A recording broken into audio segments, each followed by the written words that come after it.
Psycho analyst and psychologist and psychotherapist.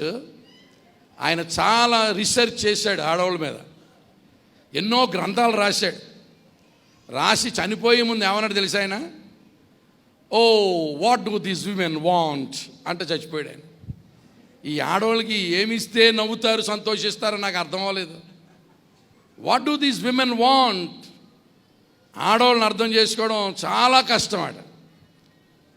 ఒక ఆయన అన్నాడు, మగోళ్ళనైతే దేవుడు మట్టితో చేశాడు కానీ ఆడమనిషిని అలా చేయలేదట.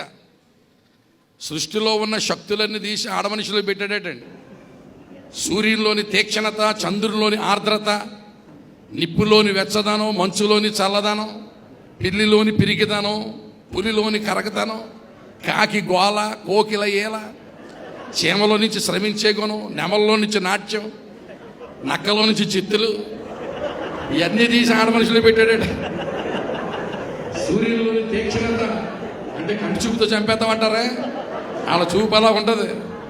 చంద్రుల్లోని ఆర్ద్రత, నిప్పులోని వెచ్చదనం, మంచులోని చల్లదనం అంటే అర్థం ఏంటనుకుంటున్నారు? ఆడవాళ్ళు మగవాళ్ళు నిద్రపించేయగలరు, ఇంకా అక్కడికి నిద్ర లేకుండా చేసేయగలరు. సంసోన్ నిద్రపించేసింది ఒకడిని, సంసోన్ ఒక ఆవిడ నిద్రపించేసింది, ఒక ఆవిడ నిద్ర లేకుండా. నిప్పులోని వెచ్చదనం, మంచులోని చల్ల. ఆడవాళ్ళు చాలా పిల్లిలాగా పిరికోడు, పొద్దున్న కంటే భయం, బెల్లంటే భయం, అన్నీ భయాలు. పిరిగిది కాదా రెచ్చిపోయావో బిగిసిపోతారంటే తీసిందా మనకి దగ్గర మాంసం. మరి మనం తెలియకుండా తినేందో ఏడు కానీ మన కడుపులా మార్చేసుకుంటుంది అంతే. పిల్లిలోని పిరిగిదనం, పులిలోని కరకదనం, కాకి గోల, కోకిల ఏల. ఆడవాళ్ళు కాకిలాగా గోల చేస్తారు 10 మంది ఉంటే, కోకిల్లాగా పాడగలరు, నెమల్లాగా నాట్యం, చీమలాగా శ్రమించే గుణం. తెల్లారి గంటలు లెగుస్తుంది ఆడమనిషి, మళ్ళీ రాత్రి 10 గంటల దాకా మెదిలినట్టే ఉంటుంది, తుడిసినట్టే ఉంటుంది, తోమినట్టే ఉంటుంది. ఏమండి, చిన్న రోబోట్లాగా పనిచేస్తూ ఉంటుంది. నెమల్లోని నాట్యం, చీమలోని శ్రమించే గుణం, నక్కలోని జిత్తులు. ఆడవాళ్ళు అబద్ధం ఆడారంటే నాగార్జున సిమెంట్తో గోడ కట్టినట్టేనంట. మేము అబద్ధం ఆడితే తడికేనట, అడ్డంగా దొరికిపోతాం మేము. ఆవిడ మనిషి అబద్ధం ఆడితే ఇంకెవడో పట్టుకోలేడట. కనుక ఇంత తెలివిగలతో ఎలా కాపురం చేస్తావో ఆండ్రూసా నా కొడుక.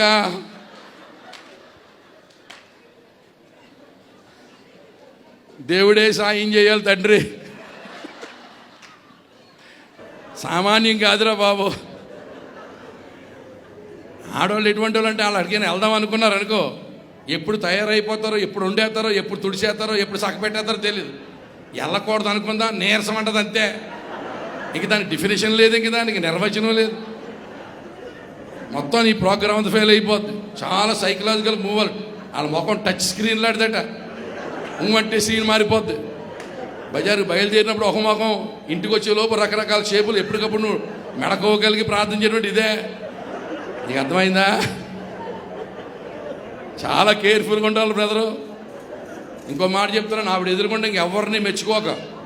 ఎవరన్నా బాగుంటారు అన్నావా నీకు శ్రమకాలమే. ఎవరిని మెచ్చుకోక, నీవు తప్ప వేరొక దేవుడు లేడు. ఇదే మినిస్ట్రీ నీది. నువ్వు బతకాలనుకుంటే అదే. ఆడమనిషి ఎదురుకుండా ఇంకెవరిని పొగడకే, చాలా గొడవలు అయిపోతాయి. ఎవరు బాగా వండుతారని కానీ అలా బాగుంటుంది అన్నావా, నీ తెచ్చుకున్నావు అనమాట కొంప. కనుక బాగా ఉండు, బాగా బతుకానా.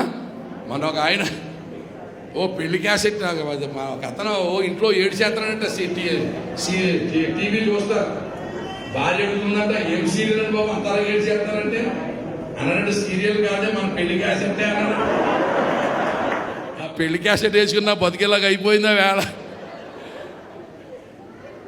పెళ్లి క్లిక్ అయితే పరమగీతమే, ఫెయిల్ అయితే విలాపవాక్యాలే, డ్రామాలో అంగలార్పు. మనోడు పెళ్ళి క్లిక్ అవ్వాలని మనందరం ప్రార్థన చేద్దాం. దేవునికి స్తోత్రం కలుగునగాక. చాలా మంచిది. ఎంత ప్రసంగం చేసినా, ఎంతమంది చెప్పినా ఒకటే సారాంశం ఏంటంటే బాగా బతకమని. చిన్న చిన్న గొడవలు వస్తాయి, అడ్జస్ట్ అవ్వాలి. పెళ్ళిలో మా భార్యాభర్తల మధ్య గొడవ రాలేదనో చేయి పైకి ఎత్తండి. ఒక్క చేయిలు ఎగుతొట్టు భూమి మీద. భార్యాభర్త గొడవలు వస్తాయి. ఒకసారి గొడవ వచ్చి భార్య అన్నదట, ఇది నా మంచం నువ్వు కింద అడుకో అన్నదట. ఇలా సారి తెచ్చుకుంటారు కదా ఆడవాళ్ళు, మా అమ్మోళ్ళు ఇచ్చారు మంచం, ఇది నాది నువ్వు కింద అడుకుంటే కింద అడుకున్నాడు అంటాడు. కింద పడుకున్నాక మధ్యరాత్రిలో జ్ఞాపకం వచ్చిందంటే మంచం దీందే కానీ నవ్వారు నేను కదా కొన్నానా నవ్వారు కోసేసాడు. కోసేస్తే దాపురి కింద పడిపోతే తేలు కుట్టేసిందంట. కోసేసుకుంటే కుటుంబాలు ఉండవు నాన్న, పాప కింద పడుకోమంటావా? గొడవలు వస్తాయి, అడ్జస్ట్ అవ్వాలి. ఏం చేయాలండి? ఆ సర్దుకుపోదామని రండి అని రాస్తారు ఆటోల మీద. ఆటోలో సర్దుకుపోవడం కాదు, సంసారంలో సర్దుకుపోవాలి. ఆటో ఇక్కడ ఎక్కుతాడు దిగిపోతాం, ఇంక దిగడం ఉండదు ఇది. So adjustment is very important అన్నానా? ఏంటన్నామా? చాలా మంచిది. పెళ్లి చేసుకునేటప్పుడు కూడా సంబంధాలు బాగా చూసి చేసుకోవాలట. ఒక ఊళ్ళో పెళ్లి చేసుకున్నారట. పెళ్లి కూతురు భయంకరమైన లోవంట. పెళ్లి కొడుకు చాలా ఆసన్నమంట. పెళ్ళైనాక మీద కాలు వేసి మీరు ఎంతమంది అన్నదమ్ములు అంటుందంట. వీడు అన్నాడట, నువ్వు కాలు తీతే ఇద్దరు ఇంకొకడే ఉంటాడు, నాకు ఊపిరాట్లేదు అన్నాడు. మరి అంత దారుణంగా ఇద్దరు బాగున్నారు. దాని లేచి పెళ్లి చేస్తాను ఇంకెందుకు వచ్చిన. ఎంతమంది ప్రసంగం చేసినా చివరికి సారాంశం ఏంటంటే బాగా బతకండి అని.